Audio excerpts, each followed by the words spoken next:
que la proporción de enfermos dentro de todo el global de la insuficiencia cardíaca, la proporción de enfermos con fracción de expulsión por arriba del 50% va en aumento. Y entonces, este dilema clínico pues debe responder a las siguientes preguntas. Hace un par de años tuve la oportunidad de llevar un curso de este problema, de insuficiencia cardíaca con fracción de expulsión preservada, con la doctora Caroline Lam. La doctora Caroline Lam, ella es de Singapur, se formó en la Mayo Clinic, trabajó un rato con Bramwell en Reagan, y es hoy por hoy la autoridad mundial en HFpEF. Una mujer muy joven, muy brillante, en un país difícil para las mujeres como es Singapur, y es quien más ha trabajado en esto y más publicaciones tiene y más ha aportado. Y entonces le hicimos varias preguntas, que son estas. Y dijimos, oye, ¿de verdad existe? Nos dice, a ver, ¿cuáles son los factores distintivos de la insuficiencia cardíaca? Es una cardiopatía que va a generar este síndrome crónico y que se expresa por signos y síntomas. Muy bien, ¿cuáles son esos signos? ¿Cuáles son esos síntomas? Pues los más típicos, la tríada más típica son la disnea, son la retención hidrosalina, es la intolerancia al ejercicio. Ok. ¿Este cortejo lo tienen los pacientes con HFrEF? Sí. ¿Es lo que de alguna manera, por criterios de Framingham, te eleva la sospecha diagnóstica? Sí. ¿Qué precisión tienen los criterios de Framingham para hacer el diagnóstico de insuficiencia cardíaca? 80%. Ok. ¿Estos síntomas se presentan en la insuficiencia cardíaca con fracción de expulsión preservada? Sí. ¿Son igualitos? Sí. Los pacientes se presentan igual.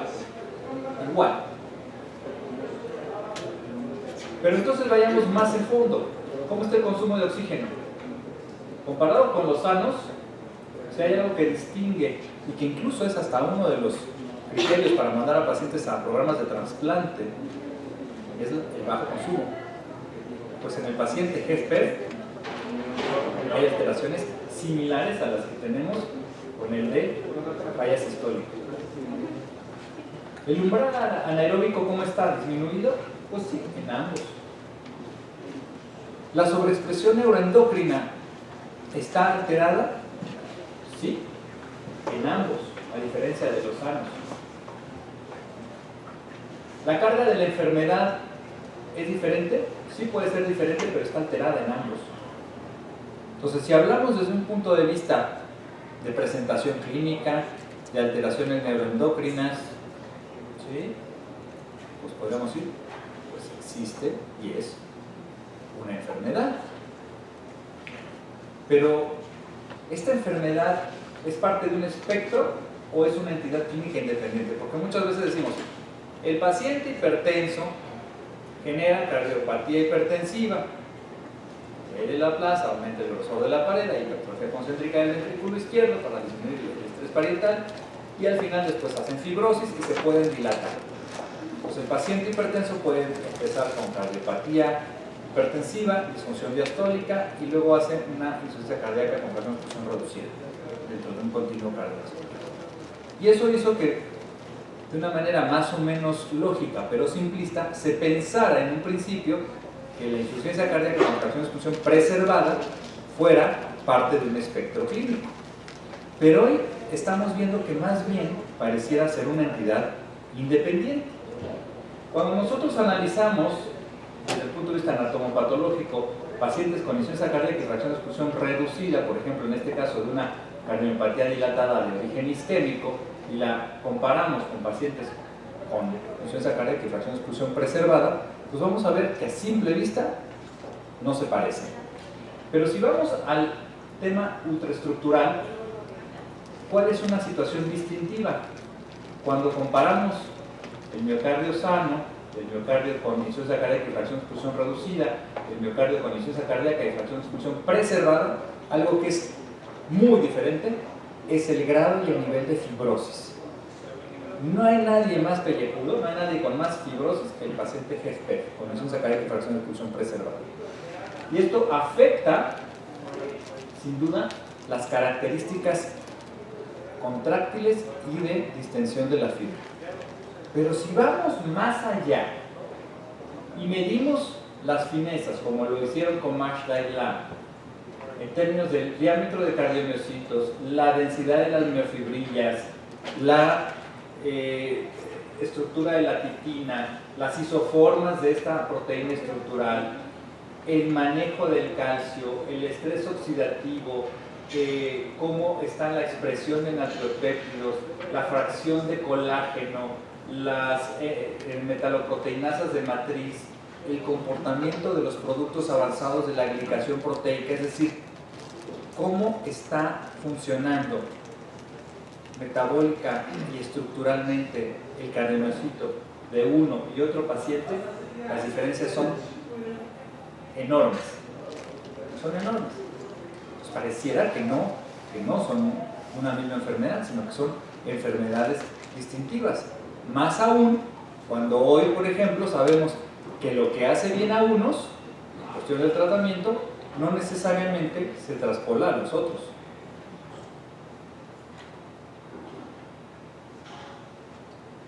Bueno, pero es que este problema más bien es un conjunto de comorbilidades. Son señoras que se quejan mucho y que no tienen que hacer porque son gorditas, y porque son gorditas les falta el aire y se les hinchan las piernas, y porque son diabéticos. ¿Es solo un conjunto de comorbilidades o realmente es una entidad?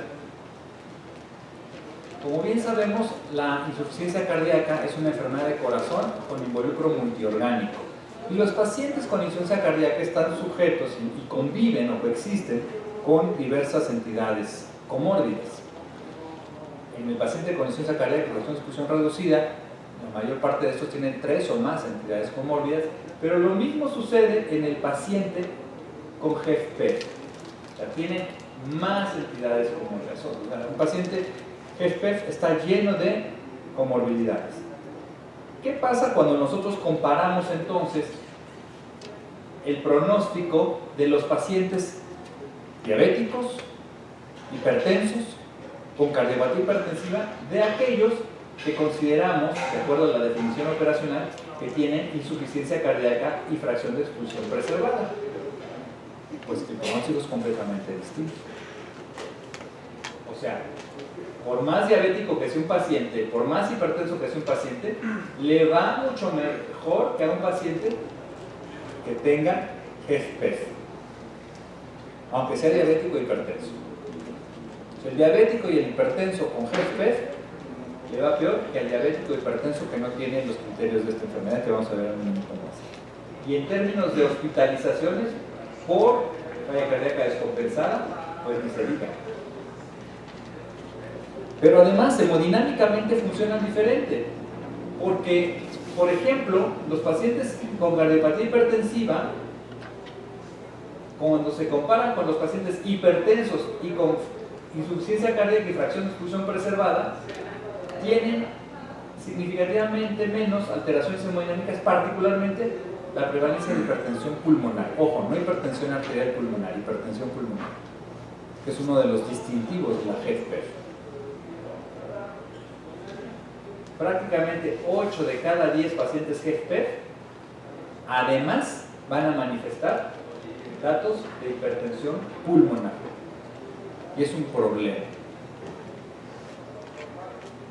Pareciera entonces que esto no es solo un conjunto de comorbilidades, es más bien que las comorbilidades, la obesidad, la diabetes, la hipertensión, la enfermedad arterial coronaria, el EPOC, la enfermedad renal, en su conjunto condicionan disfunción endotelial que, bajo un sustrato genético específico que no hemos logrado identificar aún, va a condicionar una activación e invasión de células inflamatorias y moléculas proinflamatorias que, por un lado, a nivel de los miofibroblastos, provocan y promueven fibrosis, pero por otro lado aumentan la rigidez miocárdica y también, por supuesto, la estructura de las miofibrillas, sobre todo a través de hipertrofia, sobre todo a través de la modificación de las isoformas de la quitina, y al final del día esto condiciona la disfunción diastólica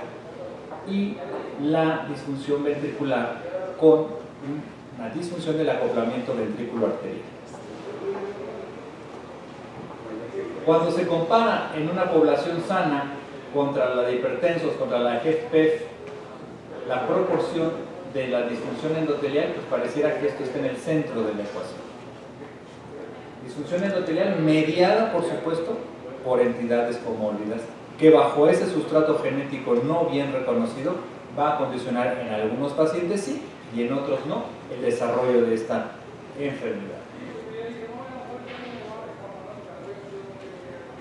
Mucho se ha hablado de que el pronóstico es mejor que el de la falla cardíaca con fracción de expulsión reducida, pero eso no quiere decir que el pronóstico sea bueno. ¿Por qué? Porque cuando nosotros comparamos, ya sea en los estudios epidemiológicos como en los ensayos clínicos controlados, el modo de muerte de los pacientes con HFpEF, vamos a encontrar que la mayor parte de los enfermos mueren de causa cardiovascular. O sea, no mueren de cáncer, no mueren porque se les cayó un piano, no. O sea, mueren por problemas del corazón. Y a veces en una proporción tan importante como el 70%. Pero lo que es verdaderamente llamativo, y esto es un capítulo que se ha abierto recientemente, es definir cuál es el patrón o el mecanismo de muerte en el paciente con HFpEF. Y hoy, por ejemplo, en los estudios más emblemáticos de este problema, como el iPreserve, se observó que 6 de cada 10 muertes en esta población, en esta corte, fueron de origen cardiovascular. Pero lo que es una verdadera sorpresa es que de estas, el 44% fueron muertes súbitas.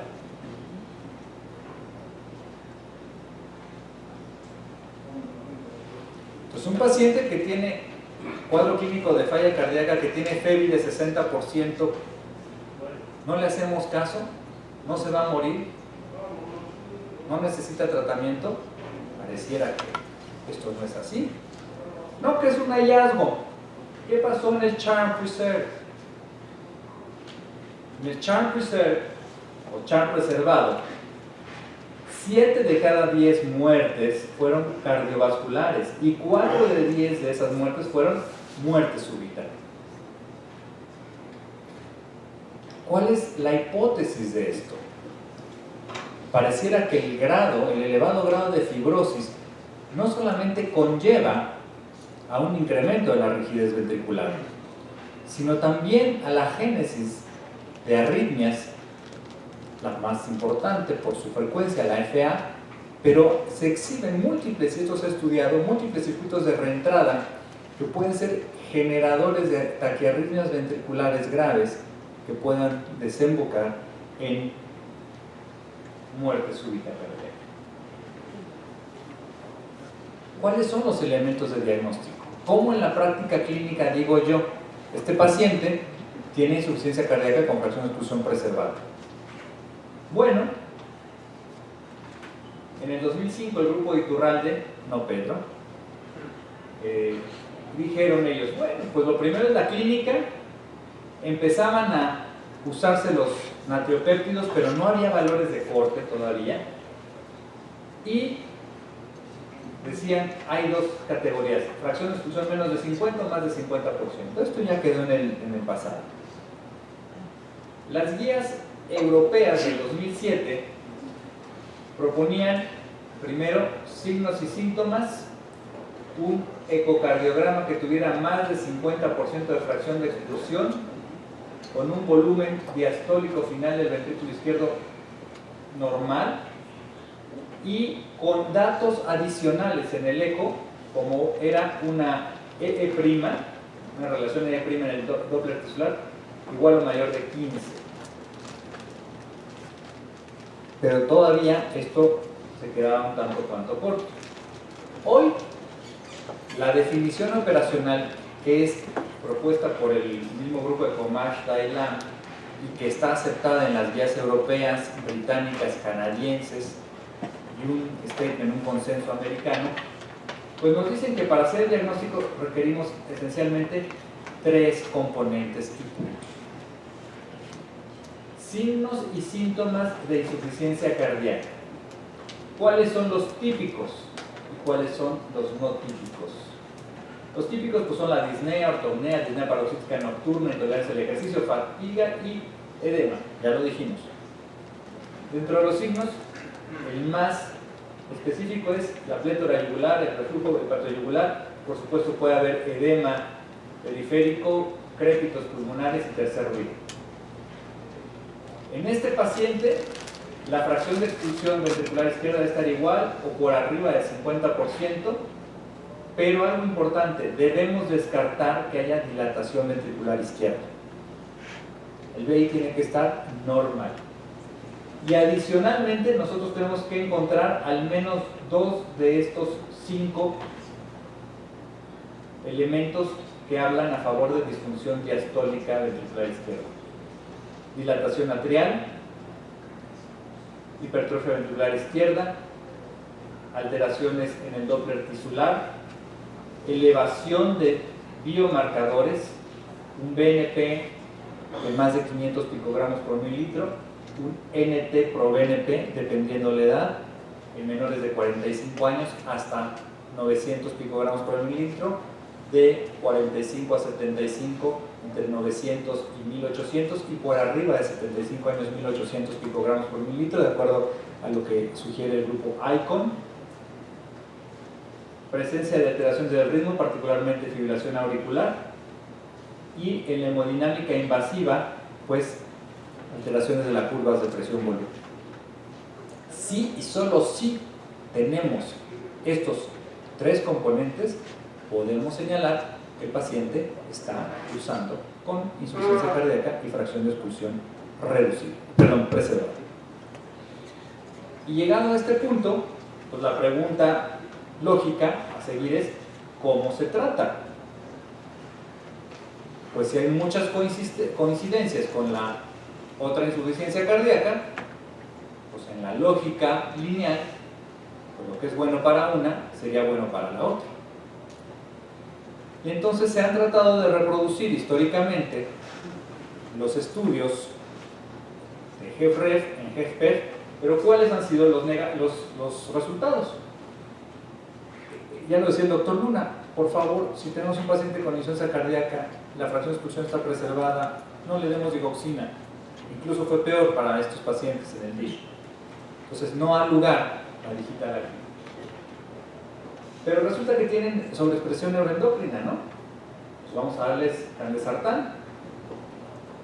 Pues ya se demostró en el CHARM preservado que el candesartán no servía en este caso. Año 2013. En el PEP, CHF con pegitoprilo, buenísimo para la hipertensión, bueno para la insuficiencia cardíaca con fracción de expulsión reducida, los resultados fueron negativos. Este estudio que se presentó en el Congreso de la AJA en el año 2008 en Nueva Orleans, el IPCER, por aquí llevamos varios pacientes del país, pues el irbesartán también como promesa no funcionó.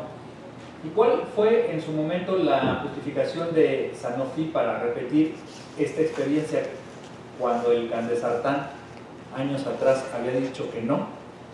Bueno, porque cuando comparamos los efectos de irbesartán sobre la hipertrofia ventricular izquierda, por ejemplo, como se hizo en el estudio Silvia, dentro de todos los ARA2, el que más reduce proporcionalmente la hipertrofia ventricular izquierda es el irbesartán. Entonces, si nosotros sabíamos que en la HFpEF la hipertrofia era un tema, pues vamos a tratar de ver si esta droga, que es muy específica para esto, funciona. Y ahí nos dimos cuenta que no siempre manejarnos por desenlaces subordinados es lo correcto, porque aunque esto sucede, los desenlaces duros no se alcanzaron en ningún momento.